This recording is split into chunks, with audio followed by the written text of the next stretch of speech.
ታሪካችን የሚጀምረው አስሊ የተባለች ወጣት ሴት ላሌ በተባለች ዝነኛ ጋዜጠኛ ንግግር ላይ መገኘቷን እያየን ነው። ላሌ በቱርክ ውስጥ በጣም የምትታወቅና ዝነኛ ጋዜጠኛ ስትሆን አስሊ በሷ በጣም ትማረካለች፣ እንዲሁም ከፍተኛ አድናቆት አላት። ከንግግሩ በኋላ ላሌ ወደ መጸዳጃ ቤት ስትገባ ማንም ሰው እንዳይረብሻት ረዳቷ በሩ ላይ ትቆምላታለች። ነገር ግን አስሊ ይህንን አይታ ነፍሰ ጡር እንደሆነችና አስቸኳይ ሁኔታ ላይ እንዳለች በማስመሰል ታታልላታለች። የላሌ ረዳትም እንድትገባ ትፈቅድላታለች። መጸዳጃ ቤት ውስጥ አስሊ ላሌን ስታገኛት ያላትን ከፍተኛ አድናቆት ትገልጽላታለች። ከልጅነቷ ጀምሮ እንደሷ እንደምትለብስ፣ እንደሷ እንደምትናገርና አንድ ቀን እንደሷ የመሆን ምኞትም እንዳላት ትነግራታለች። ነገር ግን ላሌ ምንም አይነት ትኩረት ሳትሰጣት ይልቁንም በእውነት ግልጽ የሆነ ዓላማ ካለሽ ሰዎችን መከታተልና ማስቸገር ማቆም አለብሽ፣ በምታባክኙ ጊዜ ፋንታ በራስሽ ላይ መስራት ይኖርብሻል ብላ አብራት ፎቶ ትነሳለች። ከዚህ በኋላ አስሊ ከፍተኛ ውርደት ስሜት ይሰማታል። በአይኖቿም ላይ የክፋትና የበቀል እይታ ይታያል። በማግስቱም አስሊ ወደ ፕሮዳክሽን ካምፓኒ ትሄዳለች። እዚያም የፊተኛው ወንበር አስተናጋጅ ስሟ በቃለ መጠይቅ ዝርዝር ውስጥ ስለሌለ እንዳትገባ ይከለክላታል። በዚህ ጊዜ አስሊ ከድርጅቱ ስራ አስኪያጅ እንደተላከላት የሚያሳይ የጽሑፍ መልእክት ታሳየዋለች። ነገር ግን መልእክቱ ድርጅት ውስጥ ለመግባት አስሊ የፈጠረችው የሐሰትና የማታለያ ዘዴ ነበረ። ሰራተኛውም ስራ አስኪያጁን በመፍራት እንድትገባ ይፈቅድላታል። ከዚህ በኋላ ድርጅት ውስጥ አስሊ መጀመሪያ ቀናቸው ከሆኑትና ቃለ መጠይቅ ለማድረግ ከሚጠባበቁ ሰልጣኞች ጋር ትቀመጣለች። እዚያም አብዛኞቹ ሰልጣኞች በዘመድ ወይንም በትውውቅ የመጡ ስለሆኑ እሷ ምንም አይነት የመቀጠር ዕድል እንደሌላት ትረዳለች። ስለዚህ የዋና አዘጋጇን የቡጄን ስም በመጠቀም እንደምታውቃትና ገብታ ሰላም እንደምትላት በመዋሸት በሌሎቹ ላይ ትፎክራለች። አስሊ ከቡጄ ጋር የምትግባባበትንና የምትቀራረብበትን መረጃ ለማግኘት የቡጄን የኢንስታግራም ገጽ ትከፍታለች። ከ2 ዓመት በፊት በአንድ ፌስቲቫል ላይ እንደነበረችም ታያለች። ቡጄ ወደ ውጪ እስክትወጣ ድረስ ጠብቃ ራሷን ታስተዋውቃታለች። በፌስቲቫሉ ላይም አብረው እንደነበሩና ስለ አንድ የተወሰነ ነገር እንደተነጋገሩም ትነግራታለች። ቡጄ ታሪኩን ስላላስታወሰችው ግራ ተጋብታ እዚህ ምን እንደምታደርግ ስትጠይቃት አስሊ አዲስ ሰልጣኝ መሆኗን ትነግራታለች። ከዚያም ቡጄ በእጇ የያዘችውን ወረቀት አይታ ወደምትፈልገው ቦታ ወስዳ ልታግዛት እንደምትችል ትነግራታለች። ቡጄም አመስግና ወረቀቱን ትሰጣታለች።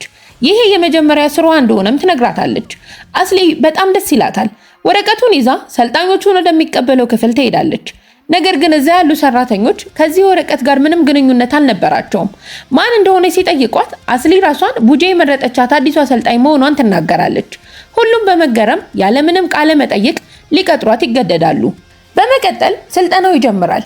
የላሌ ረዳት ስለ ድርጅቱ ህጎችና መመሪያዎች እንዲሁም ለላሌ ስኬት ምክንያት ስለሆነው ዳይሬክተር ከናን ትነግራታለች። በተጨማሪም ላሌ በየቀኑ በተወሰነና በማይቀር ሰዓት የምትመጣ በጣም ስርዓታማ የሆነችና ጊዜ ላለማባከን ስብሰባዎችን በፍጥነት የምታጠናቀቅ ሰው መሆኗን ትገልጻለች።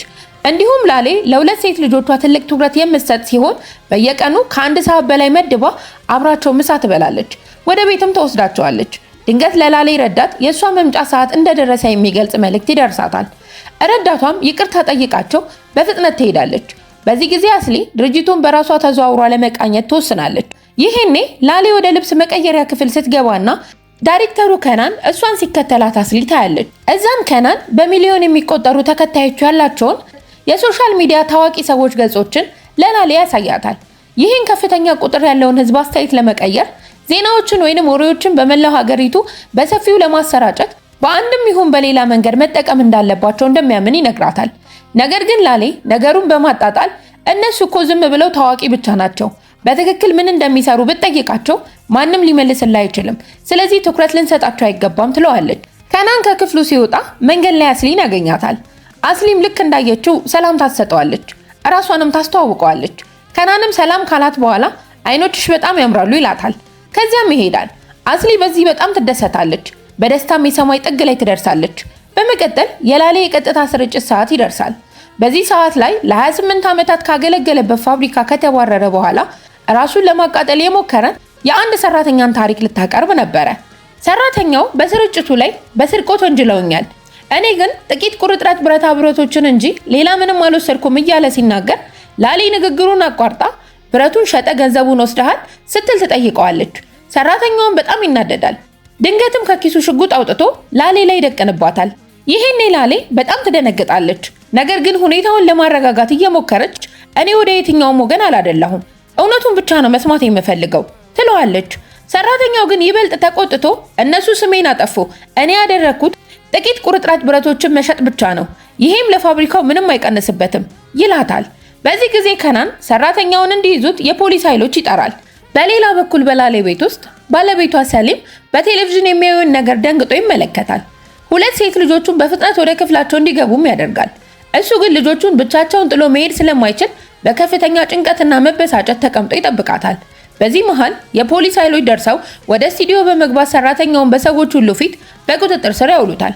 ከዚህ በኋላ ላሌ በፍጥነት ሄዳ ከናንን ታቅፈዋለች። እሱም ያረጋጋታል፣ ሊያጽናናትም ይሞክራል። አስሊ ይሄንን ትዕይንት ስታይ በጣም እንደተናደደችና በቅናት እንደተቃጠለች ያስታውቅባታል። ከቴሌቪዥን ጣቢያው ህንጻ ስትወጣ ሰዎች ሁሉ ስለ ላሌ ጀግንነትና ደፋርነት ሲያወሩ ትሰማለች። የማህበራዊ ሚዲያ ገጾችም ላሌን በሚያበረታቱና በምስጋና አስተያየቶች ተሞልተዋል። ይሄኔ አስሊ በቅናት ተነስታ በመጀመሪያ የሐሰት አካውንቷ ላሌ ጣቢያውን ተመልካች ቁጥር ለመጨመር ስትል ከሰውየው ጋር አስቀድማ የተስማማችበት ድራማ ነው የሚል ወሬ ታሰራጫለች። ይሄንን የመጀመሪያ አካውንቷን ደግሞ በሌሎች 4 የሐሰት አካውንቶች ትደግፋለች። ከዚህ በኋላ ድንገት በሰከንዶች ውስጥ ስለ ላሌ ጀግንነት ይነገር የነበረው ዜና ተቀይሮ የላሌ ውሸትና ድራማ ወደሚለው ቅሌት ይቀየራል። ሁሉም ሰው መሳደብና ማጣጣል ይጀምራል። ከናን ይሄንን ዜና አይቶ ወዲያውኑ ወደ ላሌ ይልከዋል። ላሌ ባየችው ነገር በጣም ድንጋጤ ውስጥ ትገባለች። በማግስቱ ጠዋት አስሊ ከእንቅልፏ ነቅታ ከልብሶቿ መካከል አንዱን ትመርጣለች። ልብሶቹ በሙሉ የዋጋ መለያቸው አልተነቀለም ነበረ። ይሄም የሚያሳየው ልብሶቹን ገዝታ ከለበሰች በኋላ እንደምትመልሳቸው ነው። ከዚያም ራሷን አዘጋጅታ ወደ ድርጅቱ ትሄዳለች። እዛም ከሌሎቹ ሰልጣኞች ጋር ትቀመጣለች። ከሰልጣኞቹ መካከል አንዷ ቤሊን የተባለች በጣም ዝነኛ የሆነ ሰው ልጅ ነበረች። ሰልጣኞቹ በሙሉ በመጨረሻም የምትቀጠረው እሷ እንደሆነች ያውቃሉ። ነገር ግን አስሊ እጅ ላለመስጠት ትወስናለች። አስሊ ከሌሎቹ ሰልጣኞች ጋር በመሆን ላሌና የድርጅቱን አባላት ስለሚቀርቡ የዕለቱ ዜናዎች የሚወያዩበትን የመጀመሪያ ስብሰባ ላይ ትገኛለች። በስብሰባ ላይ አስሊ ለአንዲት ሰልጣኝ አንድ በጣም ዝነኛ ሰው ስለመፋታቱ ዜና አቀርባለሁ፣ ስለ ዜናው እርግጠኛ ነኝ፣ ዜናው እውነት ሆኖ ከተገኘ ደግሞ የምቀጠረው እኔ ነኝ ትላታለች። በስብሰባው መሃል አስሊ ስለ ፍቺው ዜና የነገረቻት ሰልጣኝ ነገሩን በሁሉም ፊት ለመናገር ትወስናለች። ነገር ግን ከሰራተኞቹ አንዷ ይሄ የፍቺ ዜና የሐሰት መሆኑን ትናንት ራሳቸው ጥንዶቹ በጋዜጦች ላይ በሙሉ አስተባብለው እንዳስተካከሉ ትነግራታለች። ልጅቷም በሰዎች ፊት ከፍተኛ ውርደት ይሰማታል። ይሄኔ አስሊ ወጥመድ ውስጥ እንደጣለቻት ትረዳለች። በዚህም ምክንያት ልጅቷ ወዲያውኑ ከቡድኑ ትባረራለች። አስሊ ሌሎቹንም ሰልጣኞች ከውድድሩ ለማስወጣት እቅዷን ማስፋፋት ተያይዛለች። ከጥቂት ጊዜ በኋላ የቀጥታ ስርጭቱ ከመጀመሩ በፊት አስሊ ሲናን የተባለው ሰልጣኝ ከዛች ከዝነኛ ልጅ ከቤሊን ፍቅር እንደያዘው ታስተውላለች። ስለዚህ እሱን ለማነጋገር ትወስናለች። ቤሊን በእውነት እንደምትወደውና ሁልጊዜም ስለሱ እንደምታወራለት በመንገር በሐሰት ታታልለዋለች። ሲናን በዚህ በጣም ይደሰታል። ከሰዓታት በኋላ የቀጥታ ስርጭቱ ይጀምራል። ላሌ በማህበራዊ ሚዲያ ላይ ጥቃት ስለሰነዘሩባት በሙሉ ራሷን መከላከል ትጀምራለች። እውነት ሁልጊዜም እውነት ሆኖ ስለሚቀጥል የእናንተ አስተያየት ግድ የለኝም፣ መላው የስራ ባልደረቦቼ እንዲሁም ፖሊስ ለተፈጠረው ነገር ምስክሮቼ ናቸው፣ ስለዚህ ለጥቃታችሁ ቦታ አልሰጥም ትላቸዋለች። አስሊ ይሄንን ስታይ በአይኖቿ ላይ ምቀኝነት ይንጸባረቃል። ይሄኔ በማህበራዊ ሚዲያ ላይ የሰዎች አስተያየት ሙሉ በሙሉ ተቀይሮ ወደ ላሌ ወገን እንደዞረ ትረዳለች። ስርጭቱ ካለቀ በኋላ ከናን በላሌ ላይ ይናደዳል። ምክንያቱም ንግግሯን አስቀድማ ሳታማክረው በራሷ ውሳኔ ብቻ በመናገሯ ነበረ። ነገር ግን ላሌ ለአስተያየቱ ምንም ግድ አይሰጣትም። በራሷ የመተማመንና ውሳኔዎችን ለብቻዋ የማሳለፍ ብቃቷ በግልጽ ይታያል። ከዚህ በኋላ ሁሉም ሰው የላሌን ስኬትና በሰዎች ፊት የተናገረችውን ነገር በደስታ ያከብራል። ከከናን በስተቀር ሁሉም ሰው ወደ ቤቷ ይሄዳል። ከናን ሊሄድ ሲል ላሌ እንኳን ደስ አለሽ አትለኝም ስትል ትጠይቀዋለች። ከናንም ይሄንን የሚያደርገው በራሷ ፍቃድ ብቻ መወሰን ስታቆም እንደሆነ ነግሯት ጥሏት ይሄዳል። ቀኑ ያለቀ ሲሄድ ሰልጣኞቹም እየወጡ ያለ ድንገት ቡጄ ትመጣለች። ጊዜ ስለሌላት ስለ አንድ የተወሰነ ርዕስ ዘገባ የሚያዘጋጅላት ሰው ከቡድኑ ትፈልጋለች። ከሰልጣኞቹ አንዱ ፈቃደኛ ሆኖ በድርጅቱ ስለማደርና ስራውን ለመስራት ይወስናል። አስሊ በዚህ በጣም ትበሳጫለች። ቤሊን እስክትሄድ ድረስ ጠብቃ ወዲያውኑ ሲናንን ለማነጋገር ትሄዳለች። ቤሊን ስልኩን እንድትቀበለው እንደጠየቀቻት በመዋሸት ስልክ ቁጥሩን እንዲሰጣት ትጠይቀዋለች። ሲናንም በዚህ ነገር በከፍተኛ ሁኔታ ተደስቶ ስልክ ቁጥሩን ሰጥቷት ይሄዳል። በማግስቱ ጠዋት አስሊ ከሁሉም ቀድማ ወደ ድርጅቱ ትመጣለች። ሌሊቱን ሙሉ ሪፖርቱን ሲያዘጋጅ ላደረው ሰልጣኝ ቡና ትገዛለታለች። ሰልጣኙም በዚህ በጣም ይገረማል። እርስ በርሳችን ተፎካካሪዎች ሆነን እያለ ለምን ይሄንን ያህል በደግነት ታስተናግጅኛለች ሲል ይጠይቃታል። አስሊም ቤሊን እስካለች ድረስ ማናችንም እንደማንቀጠር ሁላችንም ስለምናውቅ ነው ትለዋለች። በመቀጠልም ፊት በጣም ደክሟል በማለት ሄዶ ፊቱን እንዲታጠብ ወደ መጸዳጃ ቤት እንዲገባ ትነግረዋለች። ሰልጣኙ ወደ መጸዳጃ ቤት ሲገባ አስሊ ወዲያውኑ በኮምፒውተሩ ላይ ተቀምጣ ያዘጋጀውን ሪፖርት ወደ ራሷ ኢሜል ትልካለች። ከዚያም በኋላ የቡጄ ረዳት ወደምትቀመጥበት ክፍል ትሄዳለች። ለረዳቷን ቡጄ አንድ ሪፖርት ፈልጋ ነበር። ስራውን ለመስራት ፈቃደኛ የነበረው ልጅ ግን ልደት ስላለበት እኔ ነኝ የሰራሁት፣ ነገር ግን ማንም እንዲያውቅ አልፈልግም። ስለዚህ ጉዳዩን ለማስተካከል ሪፖርቱን ከሰልጣኙ ኢሜል ቀጥታ ወደ ቡጄ መላክ ፈልጋለሁ በማለት የቡጄን የግል ኢሜል እንዲሰጣት ትጠይቃለች። ረዳቷም ኢሜሉን ትሰጣታለች። ከዚህ በኋላ ቡጄ መታ ሰልጣኙን ትጠራዋለች። በመጀመሪያ ስራው ላይ ባሳየው መዘናጋትና ቸልተኝነት ምክንያት ከቡድኑ ልታባረረው ተወስናለች። አስሊ ደግሞ በጣም በቀላሉ ሪፖርቱን የሰራችው እሷ እንደሆነች በማስመሰል እራሷን ታስመሰግናለች። ይሄኔ ቤሊን የተፈጠረውን ነገር ሁሉ ስታይ ከጀርባው አስሊ እንዳለችበት ትረዳለች። ስለዚህ ወደ አስሊ ቀርባ በዚህ አካሄድሽ በፍጹም የምትፈልጊው ቦታ ላይ መድረስ አትችይም።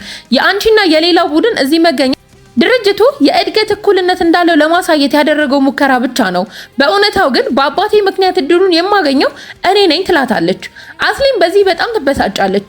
ቤሊንን ከውድድሩ ሙሉ በሙሉ የምታስወጣበትን አዲስ ሴራ ማጠንጠን ትጀምራለች። በሌላ በኩል በላሌ ቤት ውስጥ ሁሉንም ታዋቂ ሰዎች የሚያገናኝ ትልቅ ፓርቲ እንደሚደረግ አስሊ ትሰማለች። ቤሊን እዚህ መገኘቷን እስክታረጋግጥ ድረስ ትጠብቅና ወደ ሲናን ትደውላለች። ቤሊን በጣም ሰክራለች። ስላንተም እያወራች ነው፣ ወደ ቤት እንድታደርሳትና ስትል ትጠይቀዋለች። ሲናንም በደስታ ይፈነጥዛል። ወዲያውኑም ወደ ግብዣው ቦታ ይሄዳል። በዚህ መሃል ላሌ በግብዣው ላይ የሌላውን ተፎካካሪ ድርጅት ባለቤት ታያለች። እሱን የጋበዘው ከናን እንደሆነና ዓላማውም ወደ ተፎካካሪ ድርጅት የሚያዘዋውርበትን የውል ስምምነት ለመነጋገር እንደሆነ ትረዳለች። ነገር ግን ላሌ የሚሰራበት የአሁኑ ድርጅት ዋና ስራ አስኪያጅ ሁኔታውን ትመለከታለች። ከዚያም ከተፎካካሪው ድርጅት ባለቤት ጋር በምትነጋገርበት ጊዜ ላሌ ለሚቀጥሉ 3 ዓመታት በምንም አይነት መስራት አትችልም። ምክንያቱም አደጋ ውስጥ በነበረችበት የቀጥታ ስርጭት ሰዓት ስርጭቱ እንዲቀጥል አድርጋለች። በውላችን መሰረት ደግሞ ይህንን ካደረገች ክስ መስርቶ ከስራ ለ3 ዓመታት የማገድ መብት አለን ትለዋለች። ላሌ በዚህ ነገር ትደነግጣለች። የቀጥታ ስርጭቱን ለመዝጋት ፈቃደኛ ባለመሆኗና ለዚህ ሁሉ ችግር ምክንያት በመሆኑ ከናንን ተወቅሰዋለች። ወደ ሲናን ታሪክ ስንመለስ ሲናን ወደ አስሊ ደውሎ ወደ ውስጥ እንድታስገባው እንድትወጣ ይጠይቃታል። አስሊ ግን ጥቂት እንዲጠብቅ ትነግረዋለች። ከዚያም ወደ ቤሊን ትደውልና ሾፌር አዘሽ ነበች። ቤሊንም በወቅቱ ራሷን ስታ ስለነበረ አዎ መሄድ ስለምፈልግ እወጣለሁ ትላታለች። አስሊም ሾፌሩ አብሮሽ በቡድን ውስጥ የሚሰራው ልጅ ነው ትላታለች። ቤሊን ወጥታ ከሱ ጋር ትሄዳለች። የቤቷን አድራሻ ከነገረችው በኋላ መኪና ውስጥ ተኛለች። ከጥቂት ጊዜ በኋላ አስሊ ወደ ሲናን ደውላ ምን እንደተፈጠረ ጠይቀዋለች። ሲናንም ቤሊንን ወደ ቤቷ እያደረሳት እንደሆነ ይነግራታል። ነገር ግን ቤሊን ተኝታለች። በዚህ ጊዜ አስሊ ሁለቱንም አንድ ላይ ማየት ስለምትፈልግ ፎቶ እንዲልክላት ትጠይቀዋለች። ሲናንም ከቤሊን ጋር የተነሳውን ፎቶ ይልክላታል። በፎቶ ላይ ቤሊን በጣም እንደሰከረች በግልጽ ይታይ ነበረ። አስሊ ለሴራዋ የሚስማማና ትክክለኛውን ፎቶ ካገኘች በኋላ ወዲያውኑ የሰዎችን ስም ለሚያጠፉ የሐሜት ገጽ ትልካለች። ገጹም የአንድ ታዋቂ ሰው ልጅ ከአዲሱ ፍቅረኛዋ ጋር ወጣች የሚል ዜና ከፎቶ ጋር ያሰራጫል። በማግስቱ ጠዋት ቤሊን ከተፈጠረው ቅሌት በኋላ አባቷ እዛ እንድትሰራ ስላልፈቀደላት ከድርጅቱ ስትወጣ ትታያለች። ቤሊን ይሄ ፎቶ እንዴት ሊሰራጭ እንደቻለ በፍጹም አልገባትም ነበረ። ይሄኔ አስሊ ወደሷ ቀርባ ቤሊንን ከውድድሩ በማስወጣቷ በኩራትና በፈተና መልክ ታናግራታለች። ቤሊንም ይህንን ሁሉ ያደረገችው አስሊ መሆኗን ትረዳለች። ሆኖም ወደ አስሊ ዞር ብላ አስፈላጊ ሰው ለመሆን ከምትፈልጊው አካል ጋር የምታደርጊውን ትግል ላንቺ ትችልሻለሁ፣ እኔ ግን በአባቴ ሀብትና ስልጣን ምክንያት ትግል አያስፈልገኝም ብላ ጥላት ትሄዳለች። አስሊ በዚህ ንግግር በጣም ትናደዳለች። ቢሆንም ግን መላውን ቡድን ጥላ ብቻዋን ለመቀጠር በመቻሏ ስኬቷን ለማክበር ትሞክራለች። ሁሉም ሰው በድርጅት ውስጥ አብሯቸው በመሆኗ እንኳን ደስ አለሽ ይሏታል። ላሌም ራሷ ሰላምታ ትሰጣታለች። በዚህ ወቅት በማህበራዊ ሚዲያ ላይ ቡሽ የተባለ አዲስ የሐሰት አካውንት በድንገት ብቅ ይላል። ገጹ ስለ ድርጅቱ እዛ ስለሚሰሩ ሰዎችና ስለሚፈጠሩ ቅሌቶች በርካታ ሚስጥራዊ ዜናዎችን ማውጣት ይጀምራል። የሚወጡት መረጃዎች በሙሉ ትክክለኛ ስለሆኑ ከድርጅቱ ሰው ውጪ ማንም ሊያውቃቸው የማይችሉ በመሆናቸው ከናን መረጃውን የሚያወጣው ሰው ከድርጅቱ አባላት አንዱ እንደሆነ ሙሉ በሙሉ እርግጠኛ ይሆናል። በማግስቱ ከናን ከድርጅቱ ሰራተኞች ጋር ስብሰባ ያደርጋል። መረጃውን የሚያወጣውን ሰው ካገኘ ፍርድ ቤት እንደሚከሰውና ህይወቱን እንደሚያበላሽበት በመናገር ይዝታል። አስሊ የከናንን መጨነቅ አይታ ሁኔታውን ትከታተላለች። በስብሰባው ወቅት እሱን በትኩረት ትመለከተዋለች። ከከናን ፍቅር እንደያዛትና እሷ ራሷ የቡሽቡሽ አካውንት ባለቤት ማን እንደሆነ ለማወቅ እንደወሰነች ይታያል። ከናን ንግግሩን ካጠናቀቀ በኋላ ስለ ዕለቱ ዜናዎች ከላሌ ጋር መወያየት ይጀምራል። በዚህ ጊዜ አስሊ የሁሉንም ሰው ትኩረት ወደ ራሷ ለመሳብ ትወስናለች። ስለዚህ አንድ ነገር ትበላና ላሌ ንግግሯን እስክታቋርጥ ድረስ በከፍተኛ ሁኔታ ትስላለች። ነገር ግን ላሌ በትዕቢትና በንቀት አይን ካየቻት በኋላ ንግግሯን ትቀጥላለች። ይህኔ አስሊ እሷ እዚህ መኖሯም ሆነ አለመኖሯ ወይንም ብትሞት እንኳን ማንም ግድ እንደሌለው ትረዳለች። ከፍተኛ የውርደትና የመናቅ ስሜት ስለተሰማት ሁሉንም ሰው ለመበቀል ትወስናለች። ከስብሰባው በኋላ አስሊ የቡሽቡሽ ገጽ ከፍታ ህትመቶቹን በጥንቃቄ ትመረምራለች። በጽሁፎቹ ላይ ጊዜው ሳይረፍድ የሚለው ሐረግ ከአንድ ጊዜ በላይ መደጋገሙን ታስተውላለች። በመቀጠልም ስለ ላሌ ቀጣይ የኮንትራት ዋጋ የሚናገር ዜና ታያለች። ስለዚህ በድርጅቱ ስላለው ለእያንዳንዱ ሰው ስለ ኮንትራቱ የተለየ ቁጥር ዋጋ ለመንገር ትወስናለች። ይህንን የምታደርገው በገጹ ላይ አስሊ የነገረችውን ቁጥር የሚጽፈው ሰው ራሱ ቡሽቡሽ መሆኑን ለማረጋገጥ ነበረ። ነገር ግን ከጥቂት ጊዜ በኋላ የቡሽቡሽ ገጽ አስሊ ከነገረቻቸው ቁጥር ሁሉ ፈጽሞ የተለየ ሌላ ቁጥር ይዞ ይወጣል። ይህኔ አስሊ እሷ ከጠረጠረቻቸው ሰዎች መካከል አንዳቸውም ቡሽቡሽ እንዳልሆኑ ትረዳለች። በዚያውም ሰዓት ከናን ከአንደኛው ዘጋቢ ጋር ይነጋገራል። ይሄ ዘጋቢ የሱፍ ይባላል። ከናንም ሌሎቹን ሰራተኞች እንዲከታተልና መረጃውን የምታወጣው ልጅ እንዲያገኝ ያዘዘው እሱን ነበረ። ከናን በዩሱፍ እና በታማኝነቱ ላይ ከፍተኛ እምነት እንዳለው በግልጽ ይታያል።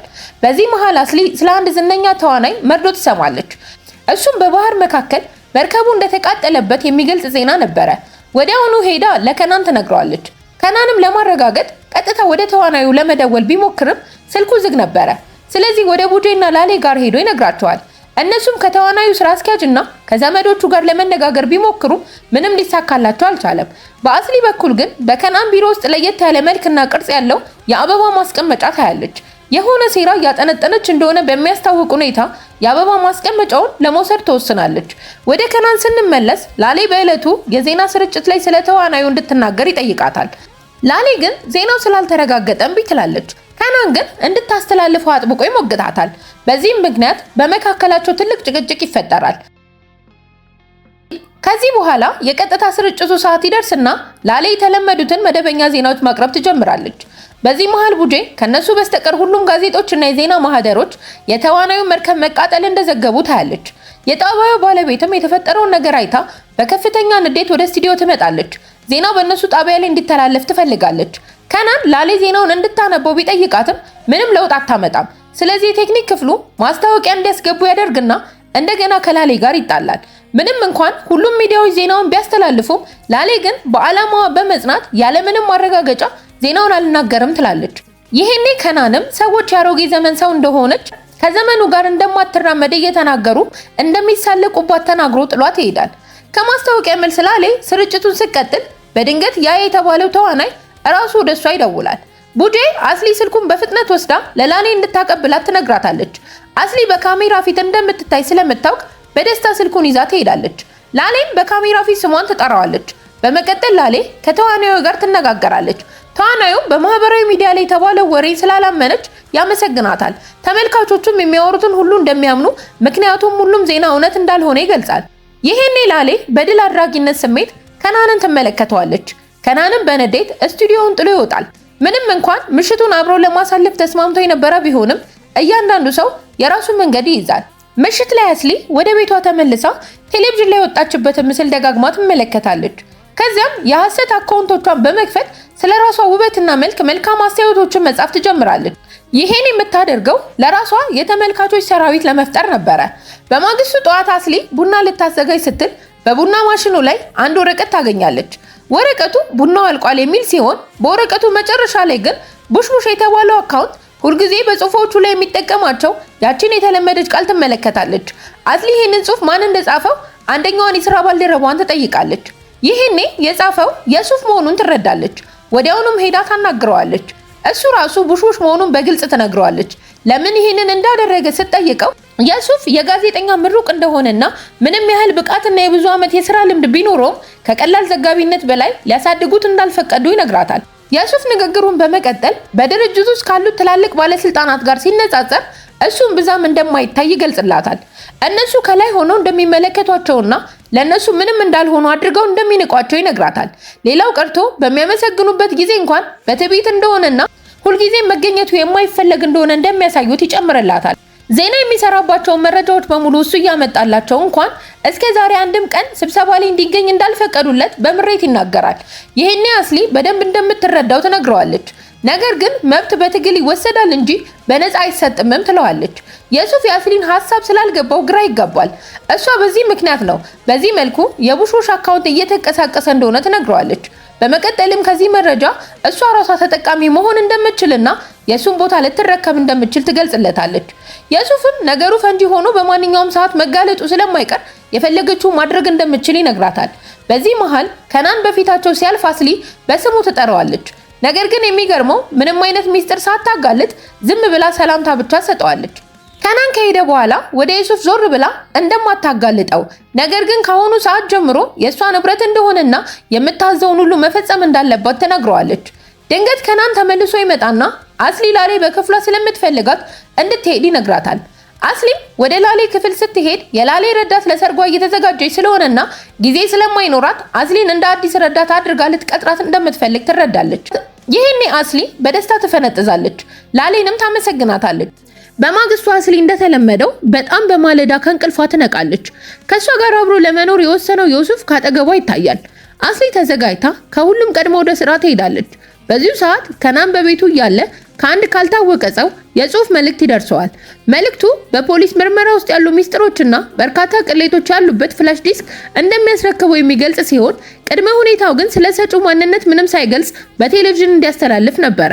ከናን በዚህ በጣም ይደሰታል። ከሁሉም ቀድሞ ወደ ድርጅቱ ይሄዳል። ይሄኔ አስሊ ወደ ቢሮ ገብታ ፈገግ ትላለች። ትኩረቱንም ወደ ራሷ ለመሳብ ትሞክራለች።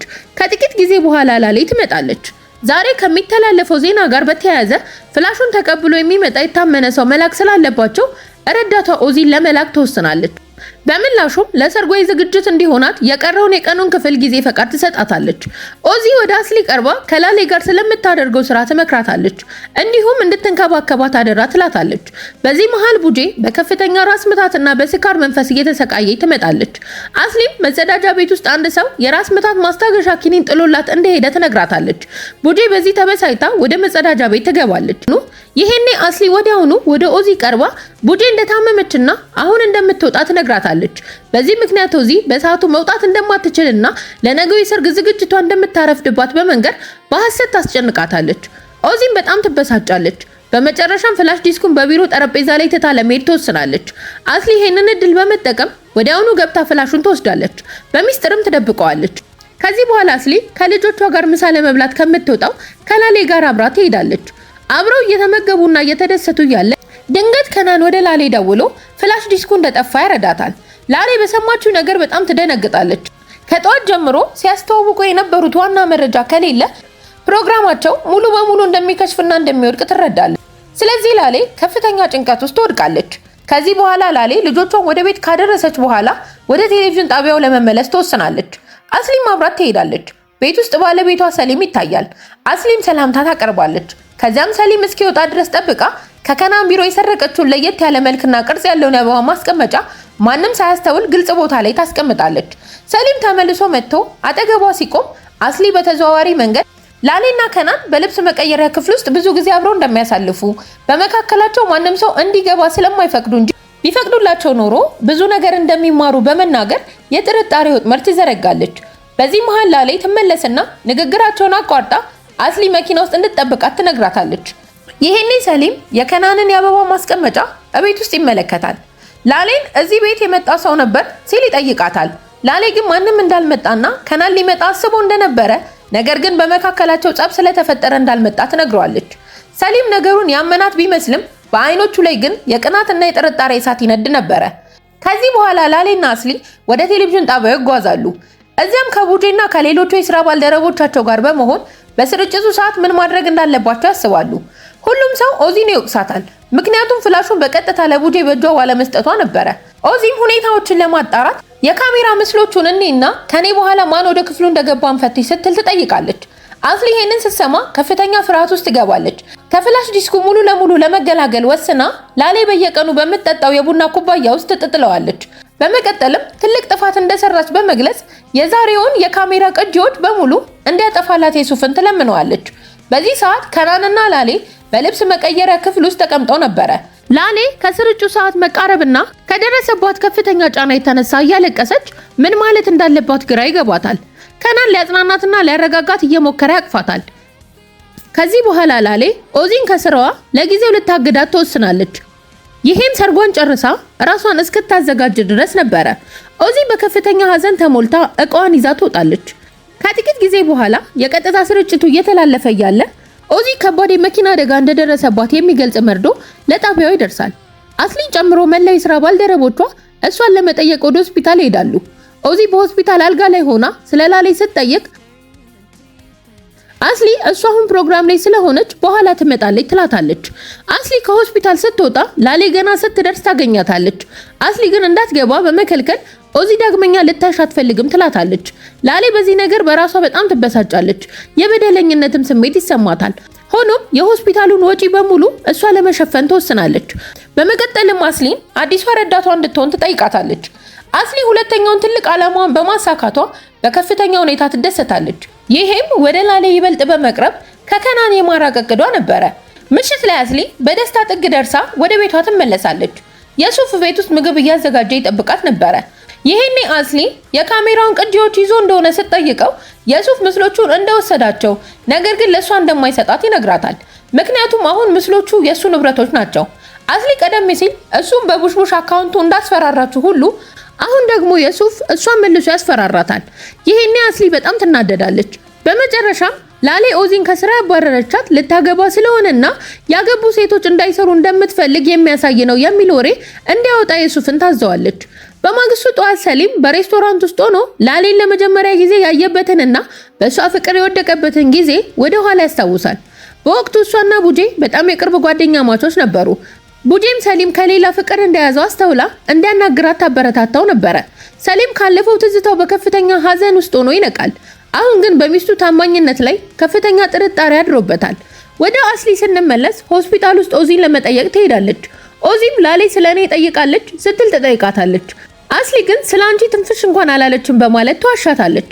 በመቀጠልም ጉዳዩን ረስታ በትዳሯ ላይ እንድታተኩር ትመክራታለች። ከዚያም ስለ ረዳትነት ስራው ዝርዝር መረጃዎችን የያዘ ማስታወሻ ደብተር ከኦዚ ተቀብላ ትወጣለች። በድርጅቱ ስብሰባ ላይ ከሰራተኞቹ አንዱ አስሊን ያናግራታል። የጋዜጠኝነት ምሩቅ ሆነሽ ሳለ ከእውነተኛው የሙያ መስመርሽ ወጥተሽ እንዴት የረዳትነት ስራ ለመቀበል ፈቃደኛ ሆንሽ ሲል ይጠይቃታል።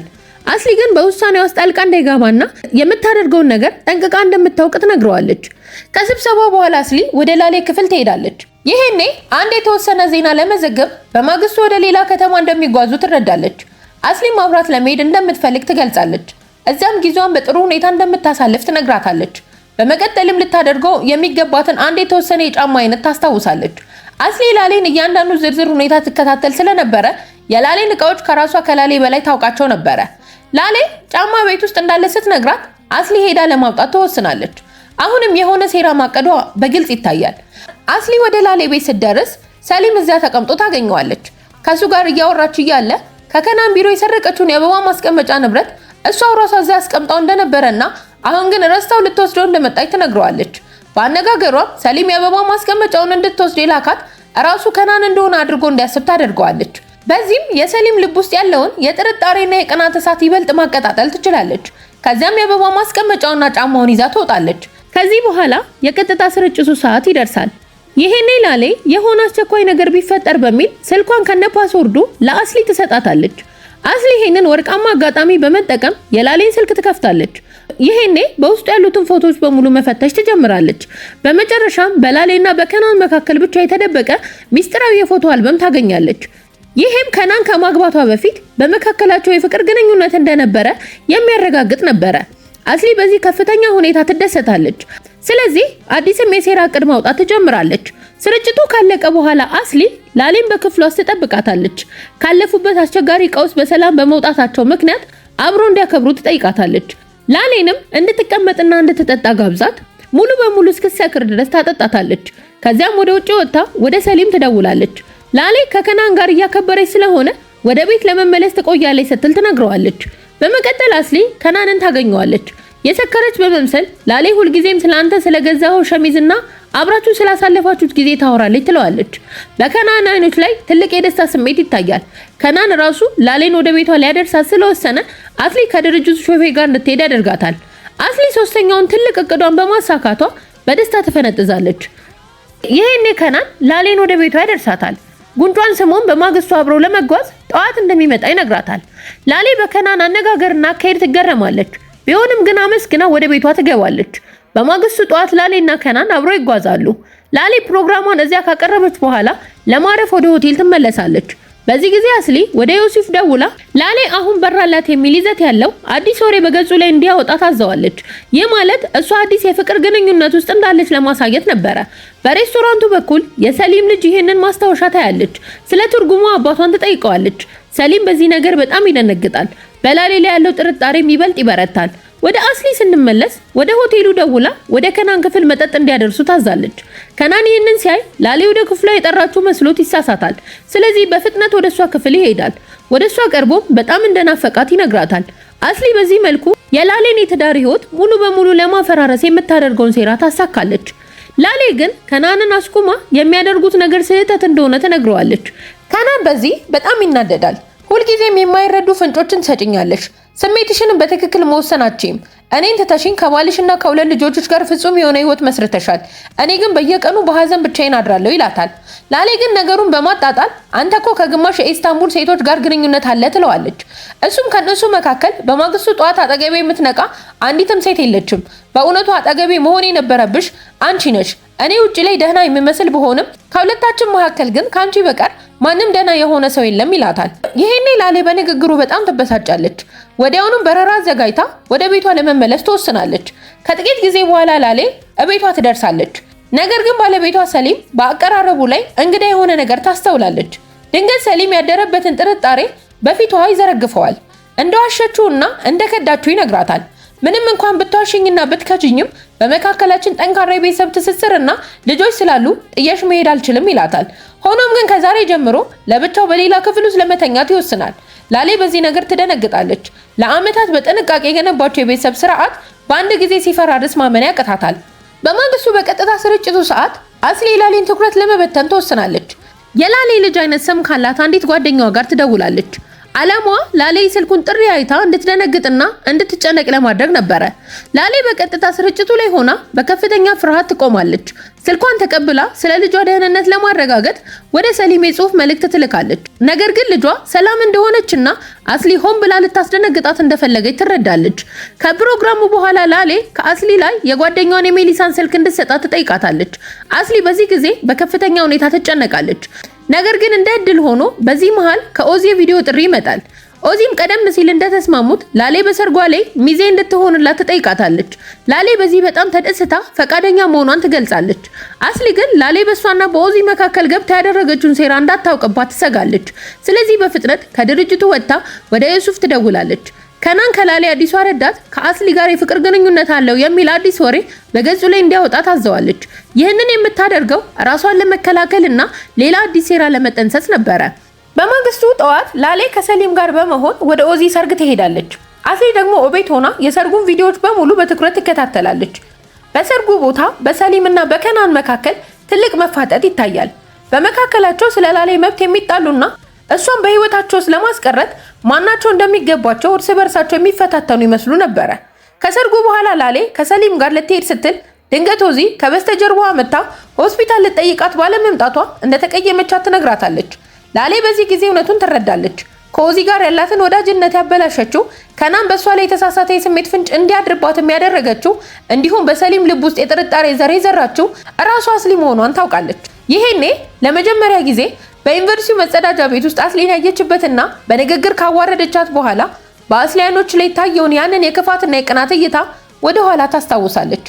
በማግስቱ ላሌ አስሊን በሰራችው ስራ ሁሉ ፊት ለፊት ለመጋፈጥ ትወስናለች።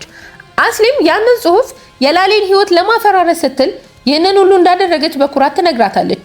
በተጨማሪም አሁን እኔን ከስራ ብታባርሪ የውሽውሽ አካውንት ባለቤት ላሌና ከናን የፍቅር ግንኙነታቸው እንዳላቸውና እኔም ይሄንን ስላወኩ ብቻ እንዳባረሽኝ አድርጎ እንዲጽፍ አደርጋለሁ።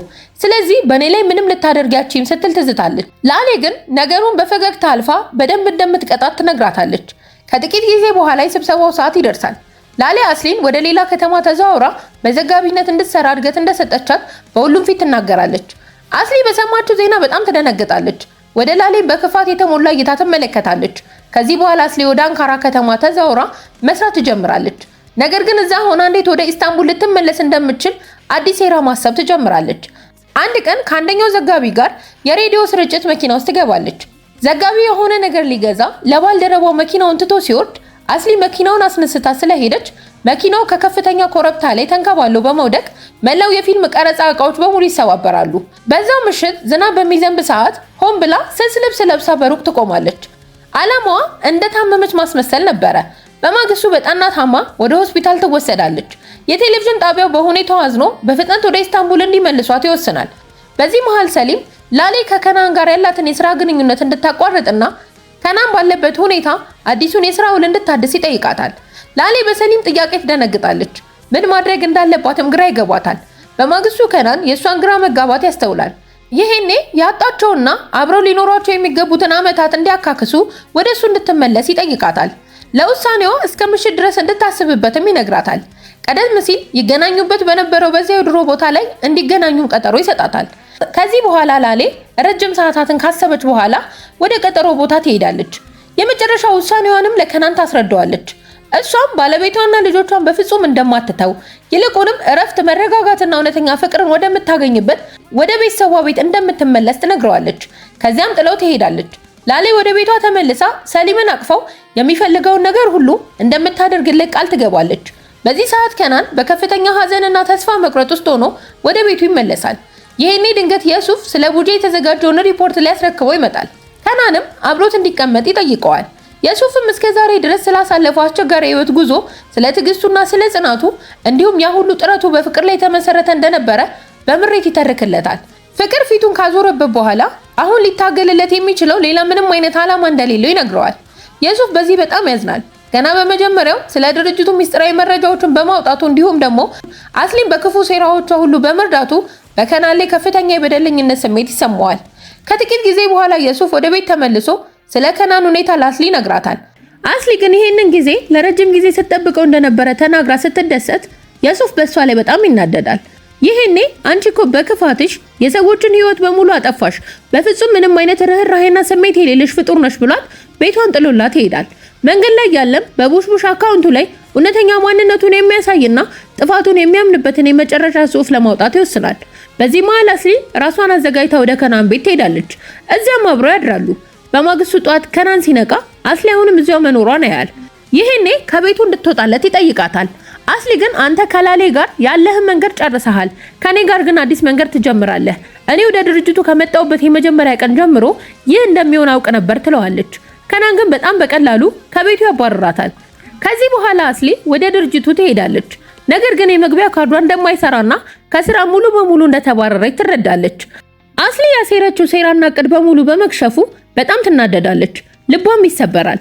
ራሷን ማመን አቅቷት ወደ ቤቷ ትመለሳለች። ነገር ግን ወዲያውኑ እንደገና ከቤት ትወጣለች። በዚህ ጊዜ ቀጥታ ወደ ላሌ ቤት ነበር ያመራችው። እዛ እንደደረሰች ሰራተኛዋን ገፍትራ በግድ ወደ ውስጥ ትገባለች። በላሌ ላይም ትጮህባታለች። ህይወቴን በሙሉ አጠፋሽብኝ፣ አንቺ እኮ ምንም ሳትደክሚ ዝም ብለሽ እዚህ ከፍተኛ ቦታ ላይ የደረስሽ ሰው ነሽ፣ ስለዚህ ለዚህ ቦታ አትመጥኝም ትላታለች። ላሌም ፈገግ ብላ እኔ እንዳልደከምኩ በምን አወቅሽ ስትል ትጠይቃታለች። በመቀጠልም በተለያዩ የዓለም ሀገራት በጋዜጠኝነትና በሪፖርተርነት እንዴት በብዙ መከራና ድካም ውስጥ አልፋ እዚህ ቦታ ላይ ለመድረስ እንደቻለች ታሪኳን ትነግራታለች። ላሌ ንግግሯን በመቀጠል አንቺ ግን በፍጹም እንደኔ ልትሆኚ አትችይም፣ ምክንያቱም አንቺ ሁል ጊዜ የምትመርጪው በጣም ቀላሉንና ድካም የሌለበትን መንገድ ነው። እንዴት እኔም እንደነሱ ስኬታማ ሰው መሆን እችላለሁ ብለሽ ከማሰብ ይልቅ የሰዎችን ቦታ ለመንጠቅና ህይወታቸውን ለማጥፋት ብቻ ነው የምትሮጪው ትላታለች። አስሊ የላሌን እውነታ ለመቀበል ስላልፈለገች በጣም ትቆጣታለች። ልትመታትም ትሞክራለች። ላሌ ራሷን ለመከላከል ብትሞክርም አስሊ በኃይል ትመታታለች። ላሌም ራሷን ስታ ትወድቃለች። ይሄኔ ድንገት የሱፍ ወደ ቤቱ ይመጣል። የተፈጠረውን ነገር ሲያይ ደንግጦ አስሊ በፍጥነት ከአካባቢው እንድትጠፋ ይነግራታል። ከዚህ በኋላ የሱፍ ላሌን ከወደቀችበት ቀስቅሶ ያነቃታል። ወደ ፖሊስ መደወል ትፈልግ እንደሆነም ይጠይቃታል። ላሌ ግን እምቢ ትላለች። ባለቤቷና ልጆቿ ከመምጣታቸው በፊት ቤቱን ብቻ እንዲያስተካክልላት ትጠይቀዋለች። በማግስቱ አስሊ በድርጅቱ ዋና ስራ አስኪያጅ አማካኝነት ወደ ጣቢያው ትጠራለች። ስራ አስኪያጇ አስሊ ያደረገችው ነገር በሙሉ እንደደረሰችበትና ለምን እንዳደረገችው እንደገባት ትነግራታለች። ስለዚህ የላሌን ወንበር ለእሷ ለመስጠት ፈቃደኛ መሆኗን ትገልጽላታለች። ነገር ግን ያንን ቦታ ለመያዝ ምን ያህል ብቃት እንዳላት እንድታሳይ ትጠይቃታለች። ስራ አስኪያጇ ከአስሊ የምትፈልገው የላሌን ስምና ዝና ሙሉ በሙሉ እንድታጠፋላት ነበረ። ይህም ድርጅቱ ምንም አይነት የውል ማፍረሻ ክፍያ ሳይከፍል ላሌ ራሷን የውሉን ህጎች እንድትጥስ በማድረግ ከስራ ለማሰናበት የታለመ ሴራ ነበረ። በዚህ መሃል የጣቢያው ዜና ከተላለፈ በኋላ በላሌ በደል ደርሶብኛል የምትለው ቡጄ ትመጣለች። ምክንያቱም ላሌ እሷን ከካሜራ በስተጀርባ አድርጋ ሌላ ሰው መርጣ ስለነበረ ነው። ስለዚህ ቡጄ ላሌን ለማጥፋት አስሊን ለመርዳት ተስማማለች። ከዚህ በኋላ ከድርጅቱ ሪፖርተሮች ሁሉ ጋር ስብሰባ ይደረጋል። ቡጄም ላሌ ሙሉ በሙሉ ለማጥፋት ስትል የሐሰት ታሪክ እንደምትፈጥር በግልጽ ትነግራቸዋለች። ከናንተ መካከል እምቢ የሚል ሰው ካለ ወዲያውኑ ከስራ ይባረራል። እንዲሁም ላሌን ለማስጠንቀቅ የሚሞክር ማንኛውም ሰው የስራ ህይወቱን ያበላሻል። በሌላ በማንኛውም የቴሌቪዥን ጣቢያ እንዳይቀጠር አደርጋለሁ ስትል ትዝታለች። በዚህ ዛቻ ምክንያት የቡድኑ ግማሽ ሰራተኞች ስብሰባውን ጥለው ይወጣሉ። 4 ሰዎች ብቻ ይቀራሉ። በማግስቱ ላሌ ወደ ጣቢያው ትመጣለች። ቡጄም ከሌላው ቀን በተለየ መልኩ በአዲስ አቀራረብ ትቀበላታለች። የቀጥታ ስርጭት መተግበሪያው አላዘመንሽም በሚል ሰበብ የላሌን ስልክ ትቀበላታለች። ይህንን ያደረገችው ስራ ከለቀቁ ሰራተኞች መካከል ማንም ደውሎ እንዳያስጠነቅቃት ለመከልከል ነበረ። የስርጭቱ ሰዓት ይደርስና ላሌ ቡጄ የሰጠቻትን ዜና ማንበብ ትጀምራለች።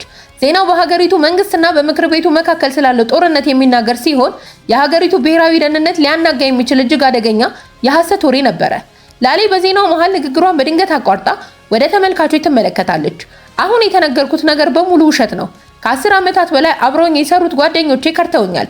ስለዚህ በአሁኗ ሰዓት በህዝብ ፊት ከስራ መልቀቄን እናገራለሁ ትላለች። ይሄኔ ሁሉንም ሰው ተሰናብታ ከጣቢያው ትወጣለች። የጣቢያው ሰራተኞች በሙሉ ለጀግንነቷና ለብልህነቷ ክብር በመስጠት ተነስተው ያጨበጭቡላታል። ከዚህ በኋላ አስሊ የላሌን ቦታ በመያዝ ዓላማዋን ብታሳካም ላሌ ግን የተሸረበባትን ሴራ አስቀድማ ደርሳበት ነበረ። ስርጭቱ ከመጀመሩ ከሰዓታት በፊት ላሌ የቡጄን እንግዳ ባህሪ እንዲሁም አስሊ ከስራ ተባራ ያለ አሁንም እዚህ መገኘቷን ታስተውላለች። በመሆኑም የጥበቃ ሰራተኛው ስልክ በመጠቀም ስራ ከለቀቁ ሰራተኞች መካከል አንዱን ደውላ በማነጋገር ሚስጥሩን በሙሉ አውቃ ነበረ። ከዚህ በኋላ ላሌ መኪናዋን እየነዳች ስትሄድ በመንገዱ ያሉ ሰዎች ሁሉ ለጀግንነቷ ሰላምታ ሲሰጧት ትመለከታለች። ወደ ቤቷ ስትመለስ ጋዜጠኞችና ሰዎች በየቦታው ከበው ነበረ። ላሌ ግን ባለቤቷና ልጆቿን አቅፋ ካሁን በኋላ ጊዜዋን በሙሉ ከነሱ ጋር ለማሳለፍ ተወስናለች። በማግስቱ ጠዋት አስሊ አዲስ ዋና ጋዜጠኛ ለመሆን ራሷን አዘጋጅታ ትመጣለች። እንደ ዋና ሰው ሆና በመጀመሪያው ስብሰባዋ ላይ ትቀመጣለች። ሁልጊዜም እንደምትመኘው ሁሉም ሰው በእሷ ላይ ትኩረት እንዲያደርግ ትፈልጋለች። ነገር ግን ከጠበቀችው በተቃራኒ ማንም ሰው ለእሷ ግድ እንደሌለው ታስተውላለች። ምክንያቱም ሁሉም ሰው የእሷን የቆሸሸ ሴራና ያንን ያህል በፍጥነት እንዴት ያንን ቦታ ልትይዝ እንደቻለች አውቆ ስለነበረ ለእሷ ምንም አይነት አክብሮት አልነበራቸውም። በመቀጠልም በጋዜጠኛ ወንበር ላይ ትቀመጣለች። ነገር ግን እሷን ለመቅረጽም ሆነ እሷ ላይ ትኩረት ለማድረግ ማንም ፍላጎት እንዳልነበረው ታያለች። ይህኔ አስሊ ከፍተኛ የውርደት ስሜት ቢሰማትም ምንም እንዳልተፈጠረ ሆና ለመታየት ትሞክራለች። ድንገት ግን በፊቷ ላይ አዲስ የሰልጣኞች ቡድን ተቀምጠው ታያለች። በከፍተኛ የፍርሃት ዓይንም ትመለከታቸዋለች። ልክ እሷ የላሌን ቦታ በሴራ እንደነጠቀቻት ሁሉ ከነሱ መካከል አንድ ቀን የእሷን ቦታ ሊነጥቃት የሚችል ሰው እንደሚመጣ ያወቀች ትመስላለች። ምክንያቱም ሰነፍና ፈሪ ሰው ሳይደክምበት የያዘውን ቦታ መቼም ቢሆን የሱ እንዳልሆነና ሊያጣው እንደሚችል በልቡ ያውቃል። በዚህ ሁኔታ ታሪካችን ያበቃል። ይህንን ቪዲዮ የጻፈችው ሜሪ ስትሆን ድምጹን የቀረስኩት እኔ ሙዬ ነኝ።